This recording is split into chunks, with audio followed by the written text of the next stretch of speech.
They say the land remembers. Dust holds memories like scars. And in the far reaches of West Texas, past the oil towns, the dried-up ranches, and the long-dead cattle trails, there's a stretch of desert that locals won't map and truckers won't cross after sundown. There's no name for it on the signs, but the old-timers call it Hollow Junction. Nothing out there but mesquite brush, sun-bleached bones, and a silence that gets inside you like a virus. It ain't a ghost town because there ain't a town. But something's there. Always has been. Charlie Gaines was never one to spook easy.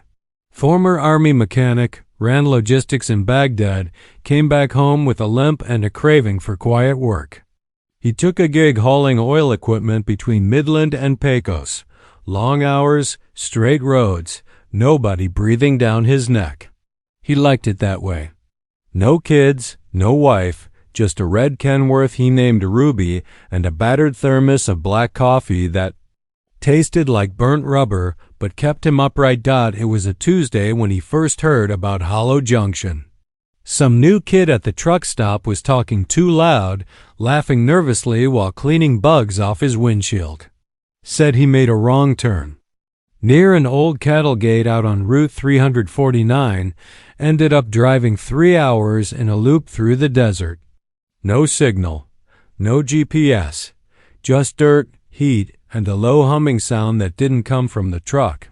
When he finally got back to the highway, the sun was setting in the wrong direction. Said he lost time, like whole hours. The kid said it like a joke, like he didn't really believe it himself. But the older drivers just stared at their coffee like it was about to answer something. Charlie chalked it up to a newbie's nerves, maybe heat stroke or bad gas, but something about the way the older guys acted stuck with him. He figured he'd seen worse in Iraq. What's a little Texas folklore to a man who's watched sand turn red? 3 nights later, Charlie was heading back from a delivery in Odessa, running late after a busted wheel bearing cost him 2 hours at the yard. His route usually kept him west, but Ruby's GPS glitched and rerouted him down a frontage road that hugged the desert like a bad decision. He was too tired to argue with it. The road was cracked and narrow, but it shaved 20 minutes off his ETA. At least, that's what it said. It was past midnight when he saw the gate. It looked like any other cattle gate in Texas. Rusted bars, broken chain, a splintered fence post that leaned like it had lost the will to stand. Nothing marked it. No signs, no reflector lights. Just a dirt path snaking off into the dark like a vein. He should have kept going, but Ruby jerked. Not hard, just a hiccup, like the wheel caught something. Then the headlights dimmed for a second. Charlie tapped the dash, muttered to himself. Checked his gauges. Everything read normal. But when he looked back up, the gate was behind him, as if he'd already turned. He didn't remember doing it. The dirt road stretched ahead, and he figured, hell, maybe the GPS rerouted again. He'd just go a few more miles and rejoin the highway. It was Texas, after all. Lots of weird old roads crisscrossing nowhere. 10 minutes passed. The road didn't change. No cross streets. No fences. No coyotes or rabbits darting across. The beams. Just brush and dust and sky. Then the humming started. At first, it was subtle, like an engine idle. Maybe Ruby's own rattle echoing weird off the hills. But it got deeper, fuller, like it came from the ground.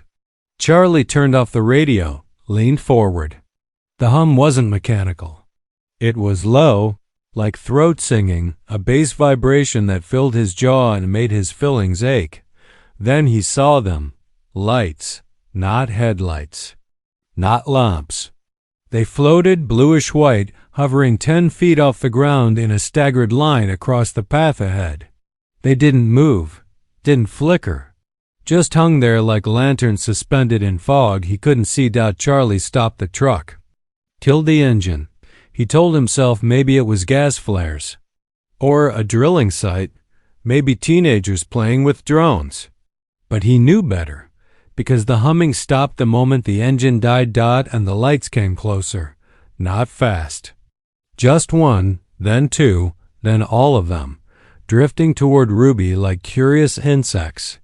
Charlie sat frozen, hands locked on the wheel, throat dry as ash. The lights pulsed, slow and rhythmic like breathing. He felt warmth on his face, but not from heat. More like radiation, deep warmth under the skin, inside the skull. He thought of Baghdad, of the sirens before the bombs, of watching a buddy vanish in a burst of sand and smoke. Then the cab door opened. He didn't touch it. It just unlatched, slow and quiet, and swung wide like it had always meant to.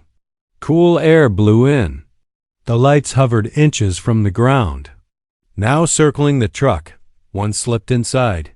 He couldn't move, couldn't scream. Just watched as the glow settled in the passenger seat and took shape. It wasn't a person, not really. But it looked like someone he'd known. His brother, maybe. Or what his brother would have looked like if he had an ODD in 2011.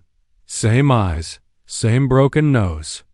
But stretched, like skin pulled tight over smoke, and it smiled. Not cruel, not kind, just aware. Charlie, it said, without moving. Its mouth. And then he woke up. At a truck stop. In Van Horn, Ruby parked neat, engine cold. Clock said 7:42 a.m. He didn't remember getting there. Didn't remember driving. His log was blank. His phone was dead. He thought it was a dream until he looked in the mirror. His beard was shorter, his shirt different. Same style, same color, but no oil stains.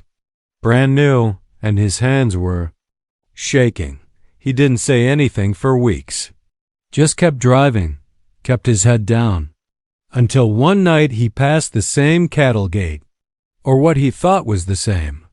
But it was gone, not just closed, gone. No road, no fence. Just solid scrubland and rock. He asked a local at the diner about it. Old man with cataracts and skin like cracked leather. When Charlie mentioned Hollow Junction, the man went real. Still, then he said something Charlie never forgot. That place don't take people, it borrows them. You ever get the feeling you're not the same? Like your bones ain't sitting right inside you? That's 'cause you ain't the one who came back. Charlie didn't sleep much after that. He quit hauling nights. But every so often, he'd catch himself talking in his sleep. Words he didn't recognize. Waking up with dirt in his teeth. Once he found a rabbit skull on his dashboard. Clean and white and still warm. And every now and then, when the road goes quiet, he hears the hum again. Not loud. Not angry. Just waiting.